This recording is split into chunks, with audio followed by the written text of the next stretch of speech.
Hello friends, तुमची माझ्या ब्लॉगमध्ये खूप खूप स्वागत आहे।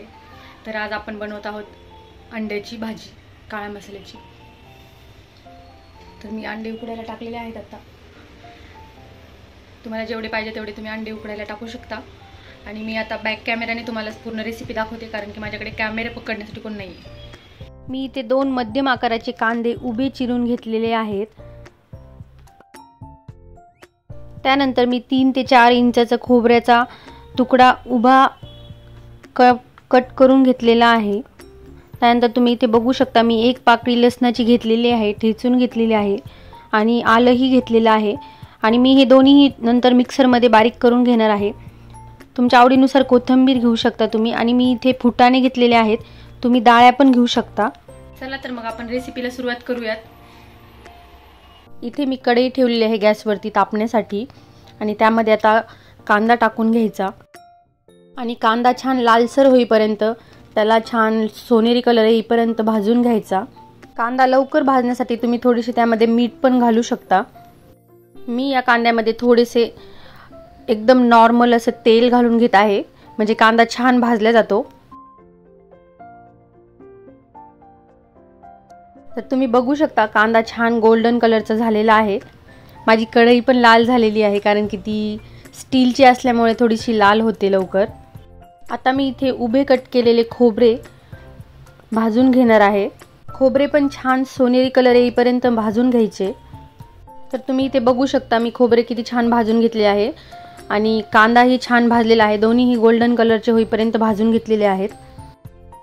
आणि आता आपल्याला फुटाणेही भाजून घ्यायचे आहेत, थोडेसे लाल होईपर्यंत भाजायचे आहेत त्यालाही। आणि आता मी लसूण, अद्रक आणि कोथिंबीर पण थोडीशी नॉर्मल कढईमध्ये टाकून भाजून घेत आहे। ऑप्शनल आहे, तुम्हाला नसेल भाजायचं तुम्ही नका भाजू, बट छान लागते। कोथिंबीर आणि आलं लसूणला फक्त 1-2 वेळेस हलवून लगेच काढून घ्यायचे कढईमधून। इथे मी 4 अंडे घेतलेले बॉईल करून, तुम्ही बघू शकता।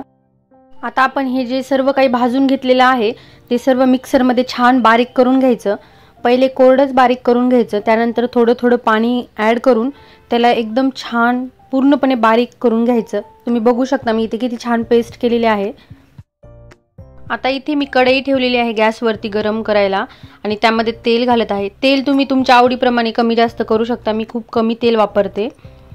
त्यानंतर त्यामध्ये आपण जे बारीक केलेले वाटण आहे ते सगळं घालून घ्यायचं आणि छान त्याला तेल सुटेपर्यंत परतून घ्यायचं, तुम्ही बघू शकता। आता हे सर्व वाटण छान परतल्यानंतर त्यामध्ये आपण मसाले ॲड करूयात। मी इथे घरचा काळा मसाला घेत आहे 2 चमचे। तुम्ही तुमच्या आवडीनुसार तिखट कमी जास्त करू शकता। त्यानंतर मी इथे 1.5 चमचा लाल तिखट टाकत आहे, ते पण माझं घरी दळलेलंच आहे।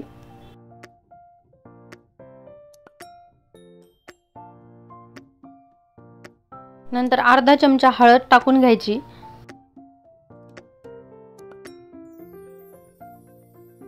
आणि 1 ते 1.5 चमचा मी इथे गरम मसाला घालून घेत आहे। मी इथे मटन मसाला टाकलेला आहे सुहानाचा, तुम्ही तुमच्या आवडीप्रमाणे गरम मसाला कोणताही टाकू शकता। आणि मी इथे साधारण 1 चमचा धना पावडर घालून घेत आहे। आता हे सर्व मसाले छान एकजीव करून घ्यायचे मसाल्यामध्ये, म्हणजे ते छान त्याची टेस्ट उतरते भाजीमध्ये। आता या मसाल्यामध्ये आपण जे मिक्सरमध्ये वाटण केलेलं होतं तेच मी पाणी धुवून घेतलेलं आहे, ते थोडंसं ॲड करायचं आणि मसाला छान भाजून घ्यायचा। आपण जेवढा मसाला छान भाजून घेऊ तेवढी भाजी आपली छान बनते। आणि माझी एक क्लिप डिलीट झाली, त्यामुळे मला याच्यामध्ये ॲड करता आली नाही।